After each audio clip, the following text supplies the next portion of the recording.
Today on CityCast Chicago, we've got updates on some Chicago labor fights, more things to do at the library, and even though we normally are all about the Chicago love, we want to know what quintessential Chicago experiences are a little haunted. It's Tuesday, July 25th. I'm Jacoby Cochran, and this is what Chicago's talking about.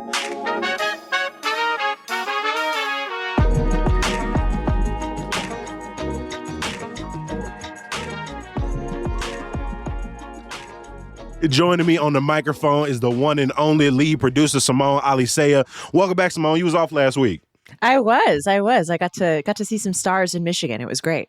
Come on. Now that we got you back on the microphone, we have to talk about the labor movement in Chicago. Obviously, if people have been paying attention to the news, it feels like labor action, collective bargaining, striking is just happening across the nation. Whether you're talking about big companies like UPS, you're talking about actors going on strike.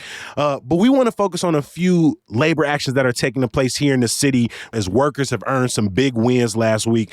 Simone, what happened with Howard Brown health workers?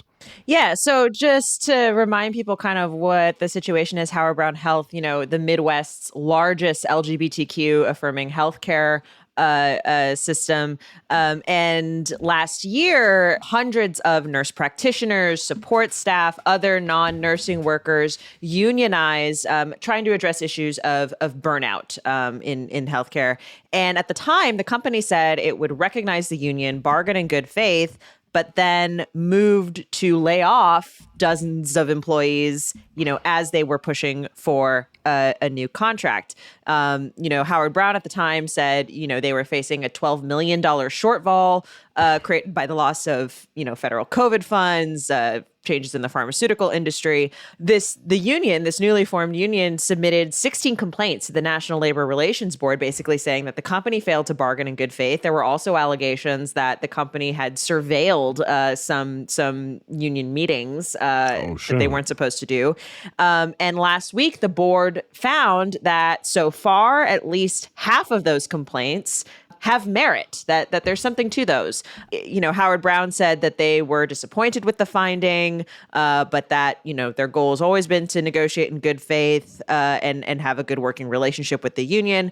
Union leaders are sort of hoping that, this finding may lead to reinstatement for some of these laid off employees as well as back pay. But the NLRB is still investigating some complaints. And so it's not yet clear kind of what the very next action is. But, as far as the union is concerned, this is a victory and says, hey, look, this finding says that Howard Brown was not doing what they said they were going to do and was not being fair as these negotiations were ongoing.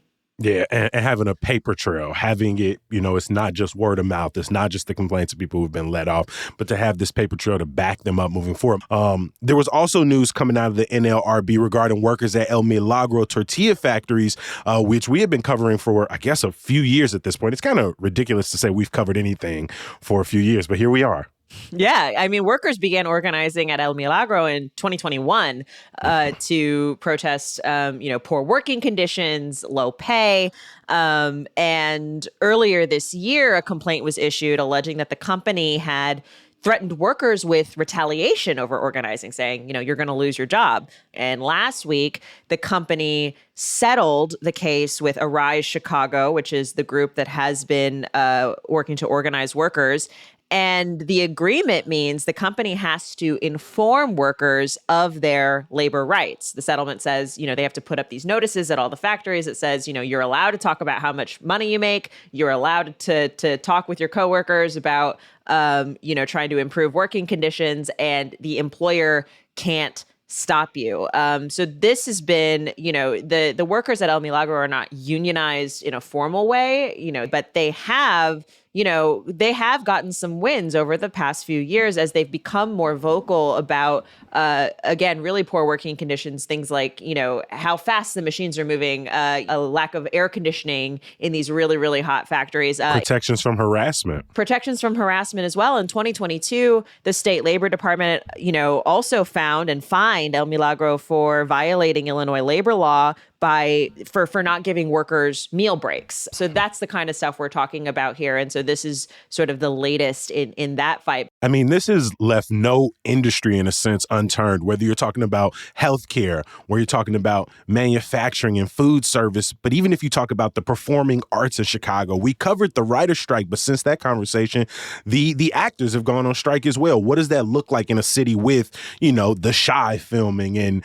all of the Dick Wolf, Shy Man, Shy PD, all everything? What it looks like is they're not filming, right? It is stopped production on a lot of those shows. On Thursday, there was a rally in Grant Park for striking actors, and lots of other labor organizations coming out in support of the SAG actors, the Screen Actors Guild actors, as well as the WGA writers. It was a march from Millennium Park to Buckingham Fountain, and this is obviously something that is huge here in Chicago, because not only do we have these productions that are filming here, but obviously we've got a lot of writers and a lot of actors who are based here.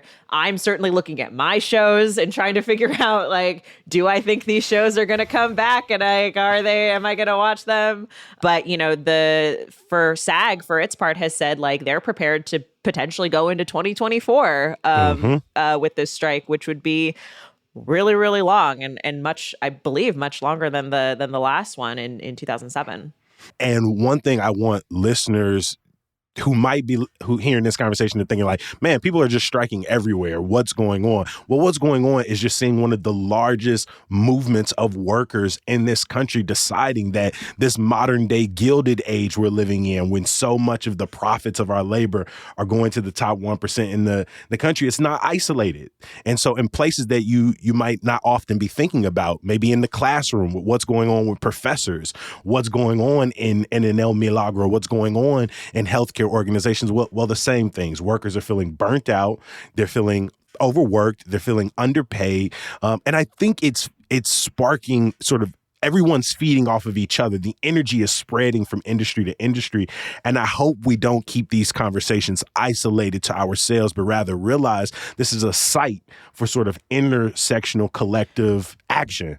If we can all see how we're very much connected in this scenario. And I think the other thing that's worth noting, as you said, in terms of the sort of collectivity of all this, the fact that it's happening across industry and across blue collar, white collar, it sort of is touching all parts of our economy, is in a place like Chicago that does have a strong union history and a strong organizing history. Like, these folks have a loud voice and are making that voice heard. And a place like Chicago sort of has that organizing infrastructure to kind of raise this up and raise the profile to the next level, particularly for some of these local companies like Howard Brown and El Milagro, in addition to some of these broader movements like the SAG strike.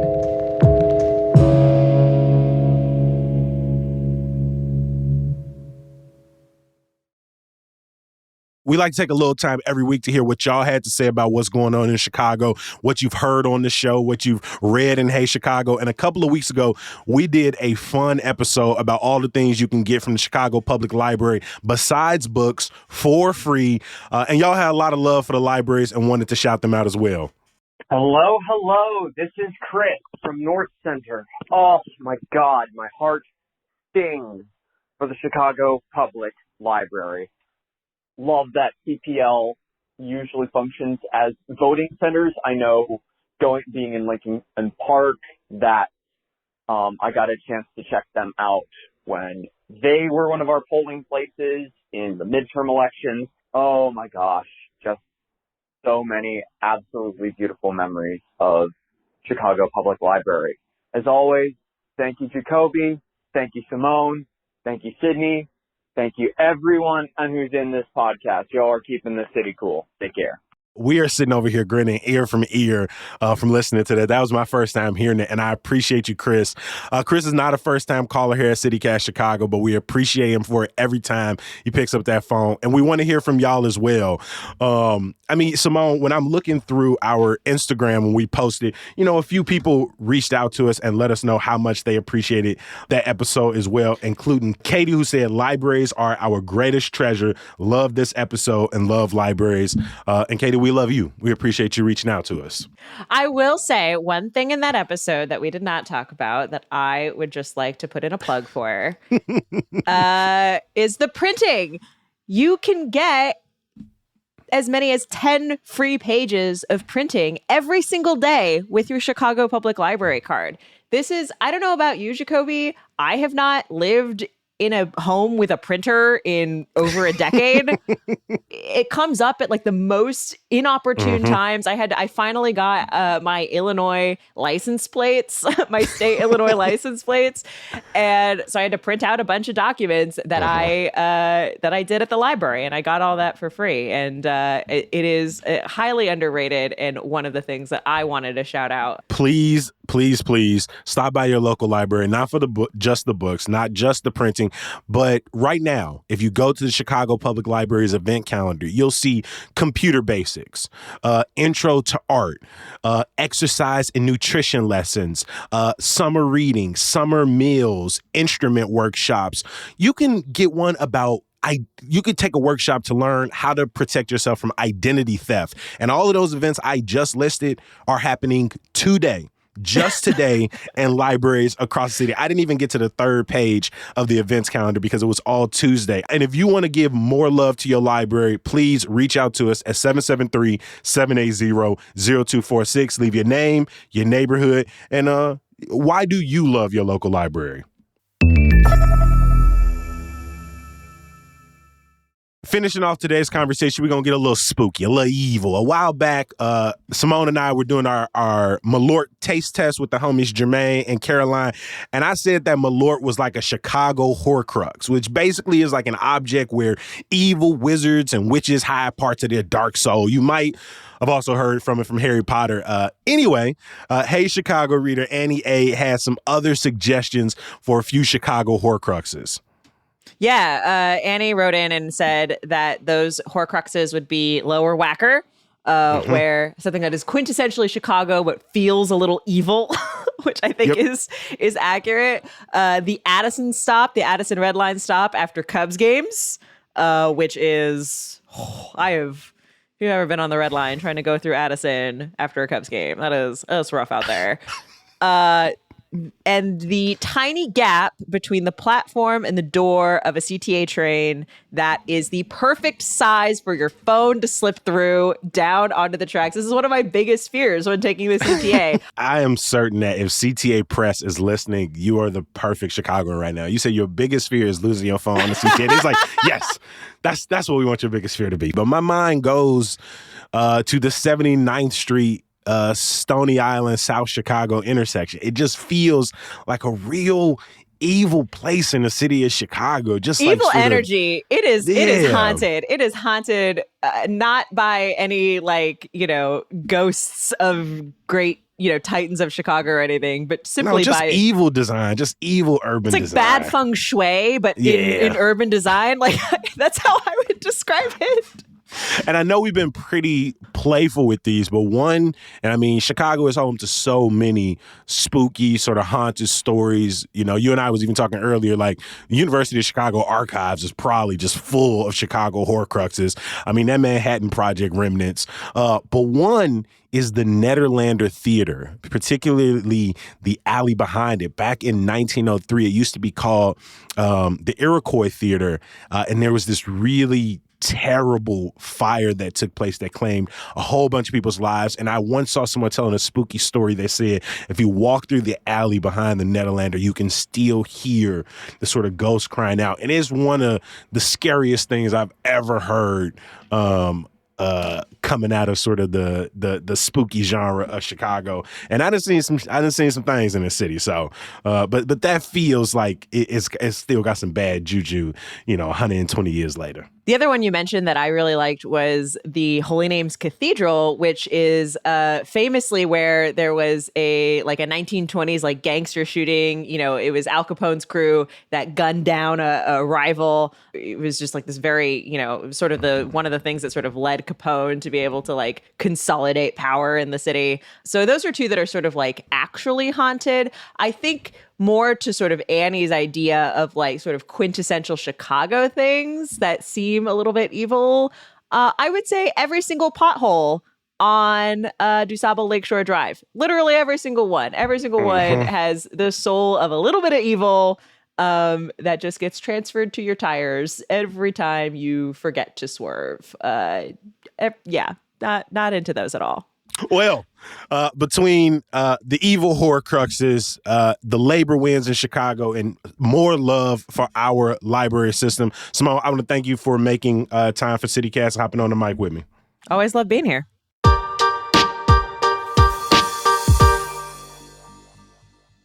Before I let you go, a little bit of news, y'all. Marking today's anniversary of Emmett Till's birth, President Joe Biden is set to create national monuments in Chicago and Mississippi. Here, the monument is going to be at the church where Till's funeral was held. The Chicago Bears will open training camp tomorrow at Hallis Hall in Lake Forest. You can get free tickets to attend at a link in the show notes.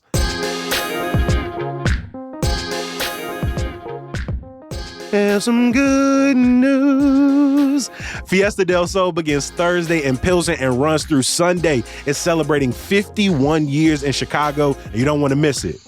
You heard us mention Hey Chicago. That's our daily newsletter. You can sign up now at chicago.citycast.fm. And while you're there, go on peek around the new website. It's fire, ain't it? I'm going to talk to y'all bright and early tomorrow morning. Peace.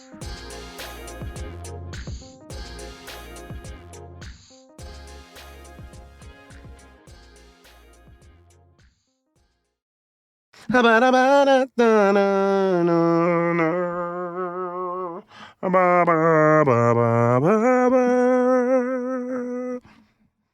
to Beyonce.